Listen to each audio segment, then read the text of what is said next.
কাঞ্চন বৰুৱা। মই দুলীয়াজানৰ পৰা আহিছোঁ।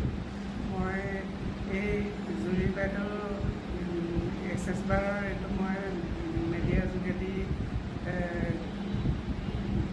গম পাই আহিলোঁ। আজি 5টা ছেশ্যন হ'ল।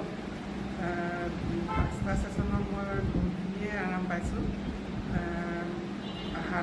ভৰি হাতৰ মোৰ চেঞ্চবিলাক আগতকৈ আহিছে, বহুত কম আছিলে, চেঞ্চ নাছিলে।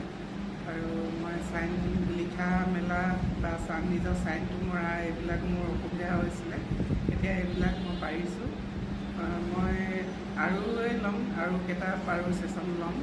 মই আশা কৰিছোঁ মই এইবিলাকত মই সুস্থ হ'ম বুলি। নাৰ্ভত যিবিলাক প্ৰব্লেম আছে, ইউৰিক এচিড এইবিলাক আছে, তাত মই আৰু ছাকচেছ হ'ম বুলি আশা কৰিছোঁ। ধন্যবাদ।